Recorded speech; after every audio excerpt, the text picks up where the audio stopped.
কিছুদিন আগে যখন ডক্টর ইউনূস জাতির উদ্দেশ্যে একটা ভাষণ দিছিল, ওখানের মধ্যে একটা টার্ম ইউজ করছিল যেটা হচ্ছে আদিবাসী। নারী, শিশু, প্রতিবন্ধী, ধর্মীয় সংখ্যালঘু, আদিবাসী সকলেই এদেশের নাগরিক।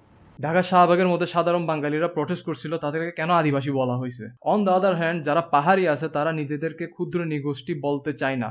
এই যে আপনারা পিকচারগুলো দেখতেছেন, এখানের মধ্যে দেখতেছেন যে ক্ষুদ্র নৃগোষ্ঠীর নামটা সরায় তারা তাদের ওখানে আদিবাসী লিখতেছে। তারা কেন লিখতেছে? তাদেরকে পাহাড়ি বা ক্ষুদ্র নৃগোষ্ঠী না বলে তারা কেন চায় যে তাদেরকে আদিবাসী বলা হোক? আদিবাসী বলে তাদের লাভ কি? লাভ আছে। তো প্রথম এটা বুঝতে হবে আদিবাসী কি। আদিবাসী সংজ্ঞার মধ্যে যদি যায়, ওখানে প্রথম পার্ট দেখলাম না, বুঝতে পারবেন একটা মানুষকে যদি আদিবাসী হতে হয়, ওই মানুষটাকে একটা ট্রাইব নিয়ে ওখানে প্রায় হাজার বছর বা শত শত বছর ধরে থাকতে হবে। প্লাস ওদের উপর যদি কেউ অন্য কেউ রুল করতে আসে, ওই রুলারদের জন্য ওই এরিয়াতে যারা বসবাস করতো হাজার হাজার বছর ধরে, ওরাই হচ্ছে আদিবাসী। তো এখন মেন কথা হচ্ছে, বাংলাদেশের জন্য পাহাড়িরা কি আদিবাসী? না, তারা আদিবাসী না। কেন আদিবাসী না? এই পার্বত্য চট্টগ্রাম অঞ্চলের মধ্যে খাগড়াছড়ি, রাঙ্গামাটি এবং বান্দরবনে যারা এখন আছে তারা 500 বছর আগে থেকে আছে। অন দ্য আদার হ্যান্ড এই পুরো বাংলার এরিয়ার মধ্যে যারা বাঙালিরা আছে তারা আছে প্রায় 2000 বছর ধরে। সো এই পুরো আদিবাসী সংজ্ঞার মধ্যে আমরা কিন্তু আদিবাসী হিসেবে ফিট হই, কারণ আমরা পাহাড়িদের থেকে এই অঞ্চলের মধ্যে 2000 বছর আগে থেকে আছি, আর তারা 500 বছর আগে থেকে। দ্যাট মিনস আসল আদিবাসী কিন্তু আমরা। এখন বলতে পারেন এই ব্যাপারটার প্রমাণ কি। এখন আমি যদি আপনাকে 1500 বছর আগে যখন পর্তুগিজ আমল ছিল তখনের একটা ম্যাপ দেখাই, তখন বুঝতে পারবেন। এই যে আমি এখন লাল চিহ্নটা দিব, ওখানের মধ্যে যদি আপনি এখন দেখেন চাটিগমা, যে এই চাটিগমা এরিয়াটা হচ্ছে চট্টগ্রামে এখন বর্তমানে আমরা যেখানে আছি। চাটিগমার উপরে দেখতে পারবেন ত্রিপুরা, অর্থাৎ বর্তমানে ত্রিপুরা অঞ্চল। আর ত্রিপুরার ডানে গেলে দেখতে পারবেন চাকমাস। দ্যাট মিনস এখানের মধ্যে চাকমারা থাকতো। আর চাকমারা কোন এরিয়াতে থাকতো? চাকমারা থাকতো যে ইন্ডিয়া আর বর্তমান যে বার্মার এরিয়াটা আছে ওখানে। এখন যদি আমি এই পুরো পর্তুগিজ ম্যাপের উপর বর্তমান মডার্ন বাংলাদেশের ম্যাপটা বসাই, তখন বুঝতে পারবেন। এখন এখানের মধ্যে দেখতে পাচ্ছেন যে যেই চাকমাস এরিয়াটা আছে, দ্যাট মিনস যেখানে চাকমারা বসবাস করতো, ওই এরিয়াটা কিন্তু বাংলাদেশের মধ্যে না, ওটা হচ্ছে যে বার্মা বা ইন্ডিয়ার মধ্যে। তাহলে এখানের মধ্যে কি প্রমাণ হয়? এখানের মধ্যে এটা প্রমাণ হয় যে চাকমাস এরিয়ার মধ্যে চাকমারা থাকতো, এরপরে হচ্ছে তারা এখানের মধ্যে রিলোকেট হয়েছে। বাংলাদেশের যে পার্বত্য চট্টগ্রাম আছে ওখানের মধ্যে রিলোকেট হয়েছে 500 বছর আগে। যেমন বর্তমানে আমরা হই না, আমরা আমাদের অনেকজন আমেরিকায় যাই, কানাডার মধ্যে যাই, ওখানে আমাদের অনেক বেগম পাড়া আছে। দ্যাট মিনস তারা তো এমন না যে হচ্ছে যে ওখানকার আদিবাসী। তারা বাংলাদেশ থেকে ওখানে গেছে, ওখানের মধ্যে থাকতেছে, ওখানে পাসপোর্ট রয়েছে, দেন ওরা ওখানের মধ্যে নিজেদেরকে সেটেল করতেছে। ওরা হচ্ছে ওখানকার সেটেলার, বাংলাদেশি সেটেলার। সেম এখানেও 500 বছর আগে চাকমাস নামের এই এরিয়াগুলো থেকে, আরো ত্রিপুরার আরো বিভিন্ন রকম আরাকান, এইসব এরিয়াগুলো থেকে মানুষজন এসে এই পার্বত্য চট্টগ্রাম অঞ্চলের মধ্যে থাকা শুরু করছে। নট অনলি এখানে চাকমাস বলে এখানে চাকমা তা না, আরো এখানে সাঁওতাল, তঞ্চঙ্গা, আর মারমা, আরো অনেক আছে, মুরং। আর এই পুরা ব্যাপারগুলো কিন্তু খুবই আইডেন্টিক্যাল, কারণ হচ্ছে তাদের যে ভাষা বা সংস্কৃতি এগুলো কিন্তু বাংলা মানুষদের সাথে যায় না। তাদের ভাষা আর আমাদের ভাষার মধ্যে অনেকটা ডিফারেন্ট। সো এখন যদি আমি একটা হিস্টোরি ওয়াইজ কনক্লুশন দেওয়ার ট্রাই করি, তাহলে আসল সেটেলার কিন্তু এরাই। পুরা বাংলার মধ্যে আমরা যারা বাঙালি আছি এরা প্রায় 2000 বছর আগে থেকে ছিল। অন দ্য আদার হ্যান্ড যারা চাকমা, মারমা, তঞ্চঙ্গা, সাঁওতাল যারাই আছে, তারা 500 বছর আগে এইসব বাংলার যে আশেপাশে অঞ্চলগুলো ছিল ওখান থেকে এসে এখানে রিলোকেট হয়েছিল, থেকে এখন এখানে থাকা শুরু করছে। আসল যদি কেউ আদিবাসী হয়ে থাকে তাহলে ওটা কিন্তু আমরাই হব, কারণ আমরা এখানে তাদের আগে থেকে আছি। অন দ্য আদার হ্যান্ড তারা হচ্ছে আসল সেটেলার হিস্টোরি ওয়াইজ। এখন যদি আমি দ্বিতীয় যুক্তিতে যাই, আমাকে যেতে হবে 1963 সালে। 1963 সালে যখন ভারতবর্ষ ছিল, ভারতবর্ষের মধ্যে চিটাগং কিন্তু ভারতবর্ষের অংশ ছিল না। 1963 সালে মুঘল সাম্রাজ্য আরাকানের সাথে যুদ্ধ লাভ করার পরে ভারতবর্ষের সাথে এই পুরা চিটাগং আমি যেখানে আছি ওটা ভারতবর্ষের সাথে অ্যাড করানো হয়েছে। দ্যাট মিনস ওরা যদি এখন পাহাড়িরা যদি এখন সেকেন্ড যুক্তিও দিতে যায় যে আমরা তো 1963 সালের আগে আমরা আরাকানের সাথে ছিলাম, এখন পরবর্তীতে হচ্ছে যে আমরা ভারতবর্ষের সাথে অ্যাড হয়েছি, ওই হিসাবে আমরা আদিবাসী, ওই হিসাবেও কিন্তু তারা কুলাইতে পারবে না। কারণ তারা যদি আদিবাসী বলতে চায় পুরো চিটাগং এর সবাইকে আদিবাসী বলতে হবে। আর যদি ওই হিসাবে চিন্তা করতে চান তাহলে আমি কিন্তু অধিবাসী, কারণ হচ্ছে আমি নিজেও চিটাগং এর মধ্যে থাকি। আর আরেকটা এখানে বিষয় আইডেন্টিক্যাল হচ্ছে যে আপনি বুঝতে পারবেন আমাদের ভাষা আর রোহিঙ্গাদের ভাষা, কিন্তু আমি চিটাগাঙে থাকি, তো চিটাগাঙের ভাষা আর রোহিঙ্গার ভাষার মধ্যে কিন্তু অনেক সিমিলার। আর ওই কারণে হচ্ছে যদি আপনি রোহিঙ্গা ক্যাম্পের মধ্যে যদি আপনি ওখানে কোনো পোস্ট দেখেন জবের, ওরা কিন্তু যারা চিটাঙ্গা ভাষা বুঝে ওদেরকে কিন্তু প্রেফারেন্স দেয়। আর যে চিটাগাঙের ভাষাটা আছে ওই চিটাগাং ভাষা কিন্তু ওয়ার্ল্ডের যে ভাষাভাষীর মধ্যে মানুষ কথাবার্তা বলে ওটার মধ্যে প্রায় 67 নাম্বারের মধ্যে আছে। এত মানুষ কিন্তু চিটাঙ্গা ভাষাটা কথা বলে।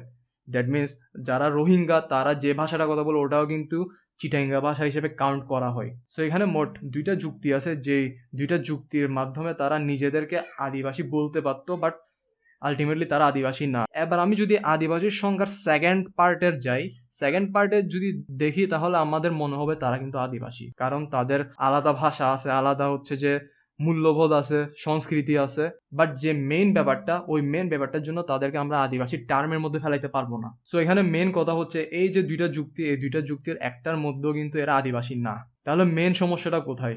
মেইন সমস্যাটা হচ্ছে আপনার 1972 সালে। 1971 সালের 16 ডিসেম্বর হচ্ছে বাংলাদেশ জয় হয়েছে।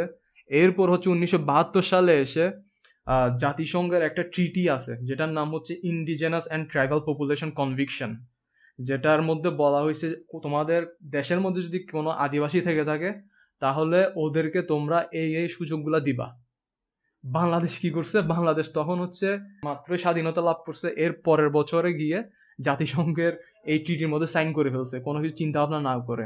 আর ওই ট্রিটির মধ্যে সাইন করা মানে কি? ওই ট্রিটির মধ্যে সাইন করা হচ্ছে বাংলাদেশ ডিক্লেয়ার দিছে যে আমাদের দেশের মধ্যে কি আছে? আদিবাসী আছে। আর এর জন্য কিন্তু 1972 সালের পর থেকে 9th আগস্ট জাতীয় আদিবাসী দিবস হিসেবে সরকার তাদেরকে শুভেচ্ছা জানায়। সো তাদেরকে আদিবাসী কিন্তু অলরেডি আগে থেকে বলা হইতো, 1972 সাল থেকে কিন্তু তাদেরকে আদিবাসী হিসেবে রিকগনাইজড করা হয়েছিল। বাট প্রবলেম কিন্তু আবার হয়েছে। প্রবলেম আবার কখন হয়েছে? প্রবলেম হয়েছে 2007 সালে। এই যে আমি বলছিলাম জাতিসংঘের একটা ট্রিটি আছে, ওই ট্রিটির নাম হচ্ছে indigenous and tribal population conviction. ওখানের মধ্যে 2007 সালে এর একটা চেঞ্জ আনছে। প্রথম চেঞ্জ হচ্ছে আদিবাসীদের ভূমি জোর করে যদি কেউ দখল করে থাকে ওটা তাদেরকে আবার ফেরত দিতে হবে। দ্যাট মিনস 1972 সালের পরে বঙ্গবন্ধুর আন্ডারে জিয়াউর রহমান যে পুরা বাংলাদেশ থেকে অনেক স্যাটেলার পার্বত্য চট্টগ্রামের মধ্যে আনাইয়ে মানে রাখছিল, তারা তো অনেক এখানের মধ্যে জায়গা জমিন কিনছে, প্লাস তাদের নিজের নামে করে দিছে। এই 2007 সালে এসে ওই জায়গা জমিনগুলো আবার পাহাড়িদেরকে দিয়ে দিতে হবে, যেটা হচ্ছে সরকারের জন্য খুবই একটা চ্যালেঞ্জিং। আর সেকেন্ড যে ব্যাপারটা হচ্ছে সামরিক শাসন তুলে দিতে হবে, অর্থাৎ আমাদের যে পাহাড়ি অঞ্চলের মধ্যে সেনাবাহিনীরা আছে এদের ক্যাম্পগুলো তুলে ফেলতে হবে। ক্যাম্পগুলো তুলে ফেলা মানে কি? ক্যাম্পগুলো তুলে ফেলা মানে এর পরের দিন হচ্ছে এখানে ওদের বর্ডার হয়ে যাওয়া। দ্যাট মিনস পার্বত্য চট্টগ্রামের মধ্যে এরপর আমাকে ভিসা নিয়ে ঢুকতে হবে। সো এই দুইটা অ্যাক্ট যে চেঞ্জ হয়েছিল এটা কিন্তু শুধু বাংলাদেশের জন্য, এটা পুরো ওয়ার্ল্ডের যদি কোনো এলাকার মধ্যে কোনো দেশের মধ্যে যদি আদিবাসী থেকে থাকে তাদের কিন্তু এই রুলগুলো ফলো করতে হবে। আর বাংলাদেশ পড়ে গেছে যে বেকায়দে, কারণ ওখানের মধ্যে যারা সেটেলার এখন নাতিপুতিনের থাকতেছে। অন দ্য আদার হ্যান্ড যদি সামরিক বাহিনী তুলে নেওয়া হয় এর পরের দিন ওখানে বর্ডার হয়ে যাবে। আর এর মেন কারণ হচ্ছে যে ওখানের মধ্যে অনেক রেবেল আছে, অর্থাৎ পাহাড়ি এক্সট্রিমিস্ট আছে, যারা হচ্ছে আমরা দেখতেছি না 2024 সালে এসে এখন যারা গুলি নিয়ে ট্রেনিং দিচ্ছে, ওগুলো তখনও ছিল। তো এগুলো বেসিক্যালি হচ্ছে লিড দেয়। আমি এখানের মধ্যে পিকচার দিচ্ছি, ওখানে পিকচারের মধ্যে 4টা গ্রুপ আছে। সো এরাই বেসিক্যালি হচ্ছে সবকিছু করে থাকে। এরা ওখানে দুনিয়ার যত আকাম কুকাম আছে সব করে, চাঁদা বলেন। সো এই পুরো ব্যাপারটার মধ্যে বাংলাদেশ না পারতেছে ওদেরকে এখন অধিবাসী হিসেবে রিকগনাইজ করতে, না পারতেছে ওই ট্রিটির মধ্যে সাইন করতে। সো এর সমাধান হিসেবে বাংলাদেশ সরকার করলো কি, 2010 সালে এসে পঞ্চদশ সংশোধনীর মধ্যে এই যে পাহাড়ি মানুষরা আছে তাদেরকে আর আদিবাসী বলা হবে না, তাদেরকে বলা হবে ক্ষুদ্র নৃগোষ্ঠী। আর বর্তমানে যে পাহাড়িরা আছে তাদের কিন্তু এই ব্যাপারটা নিয়ে কিন্তু মাথা ব্যথা, যে তাদেরকে কেন অধিবাসী থেকে ক্ষুদ্র নৃগোষ্ঠী করা হয়েছে। কারণ তারা অধিবাসী থাকলে তাদের পুরো লাভে লাভ। তাদের কি লাভ? আমি আবার রিপিট করতেছি। 1 নাম্বার, যারা স্যাটেলার ছিল, স্যাটেলার যেসব জায়গাগুলো তাদের নামে করছে ওই জায়গাগুলা চলে যাবে পাহাড়িদের নামে। দ্বিতীয় লাভ হচ্ছে সামরিক বাহিনী তুলে ফেলতে হবে, আর্মি ক্যাম্প তুলে ফেলতে হবে। দ্যাট মিনস আর্মি ক্যাম্প তুলে ফেলা মানে নেক্সট দিন ওখানের মধ্যে বর্ডার হয়ে যাবে। মস্কারি নাকি ভাই? দ্যাট মিনস তারা এখানের মধ্যে জুমল্যান্ড বানাবে, মানে দিনের আকাশের মধ্যে রাতের তারা দেখতেছে, এরকম একটা সিচুয়েশন হয়ে গেছে। বাট আদৌ কি জুমল্যান্ড হবে নাকি হবে না এটা নিয়ে মাথা ব্যথা করার দরকার নাই। মাথা ব্যথা করতে হবে এটার কারণে তাদের কাছে যে অস্ত্রগুলো আছে তারা ইজিলি কোনো না কোনো কারণে যদি চিটাং শহর বা ঢাকা শহরে এসে যদি বোম মেরে দেয়, ওটা হচ্ছে মেন কনসার্ন। তাদের ছোট ছোট বাচ্চার হাতে যে এসব গুলি অস্ত্র, তারা যদি রোডে এসে যদি এভাবে করে শুট করা দেয় তখন কি হবে? এই ব্যাপারটা নিয়ে কনসার্ন হওয়া উচিত। জুমল্যান্ড এগুলো করতে পারবে না, ঠিক আছে, এত হ্যাডাম হয় নাই, বাট এটা নিয়ে কনসার্ন হতে হবে যে তারা যাতে সিটির মধ্যে এসে যাতে এখানে ভায়োলেন্স না করে।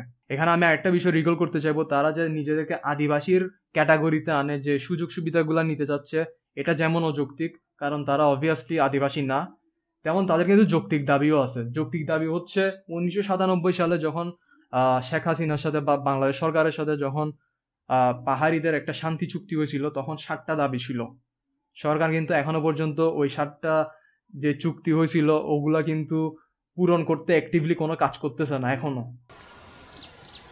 ১৯৯৭ সালের ২রা ডিসেম্বর প্রধানমন্ত্রী শেখ হাসিনার কাছে বিদ্রোহীদের অস্ত্র জমা দেওয়ার মধ্য দিয়ে শুরু লাইক আমি একটা এক্সাম্পল দিই আপনাকে, আপনি যদি এখন সাজেক ভ্যালির মধ্যে যান, ওখানের মধ্যে আপনি 5 স্টার হোটেল দেখবেন, বাট ওখানের মধ্যে কোনো ভালো মেডিকেল বা ইউনিভার্সিটি বা একটা শিক্ষা প্রতিষ্ঠান দেখবেন না। সো যেটা হচ্ছে খুবই আনফেয়ার। আর একটা জিনিস হচ্ছে আহ কোনো যদি পুলিশ অফিসার বা যে কোনো রকমের অফিসার যদি কোনো রকমের কুকাজ করে, তাদেরকে বলা হয় যে শিফট করে দিব। কোথায় শিফট করে দিব? এই রাঙ্গামাটি, বান্দরবন, খাগড়াছড়ি এইসব অঞ্চলে। কেন? তাদের মানুষ কি মানুষ না?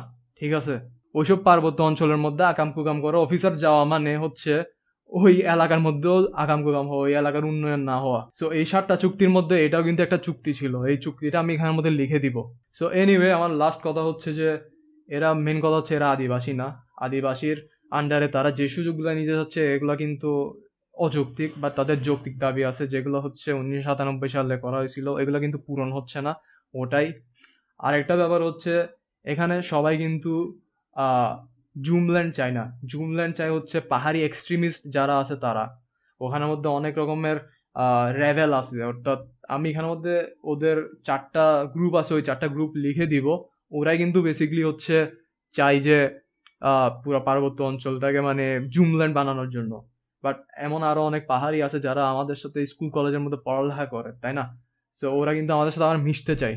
সো সরকার ওদেরকে সুযোগ সুবিধা করে দিছে, ওরা কিন্তু ওই সুযোগ সুবিধা নিয়ে অনেক উপরেও আগে যাচ্ছে। বা আমাদের দেশের মধ্যে আপনারা যদি কোনো সরকারি অফিসে যান, তখন ওখানের মধ্যে দেখতে পারবেন যে ওখানের মধ্যে একজন পাহাড়ি থাকে। ঠিক আছে, পাহাড়ি কেউ না কেউ থাকবে, আপনারা দেখতে পারবেন।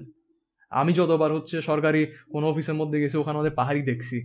তো দ্যাট মিনস হচ্ছে ওখানের মধ্যে অনেকজন আছে যারা সুযোগগুলার যে কোটার সুযোগগুলা নিয়ে নিজেদেরকে আপস্কিল করতেছে। আমার নিজেরও অনেক ফ্রেন্ড আছে। আমি নিজে 2 বছর হোস্টেলের মধ্যে ছিলাম। ওই হোস্টেলের মধ্যে প্রায় 30 জনের মতো পাহাড়ি ছিল। আমার নিজের রুমমেট ছিল, আমি যার সাথে 2 বছর ধরে ছিলাম।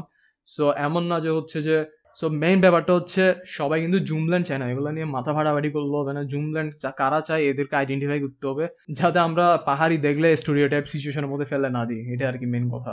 সো আমি লাস্ট এটাই বলবো যে আমরা যাতে এইসব ব্যাপারে স্পেসিফিক হই, যে কে আসলে কোনটা চাচ্ছে। তাদের যেসব যৌক্তিক দাবি তাদের এগুলো পূরণ করতে হবে।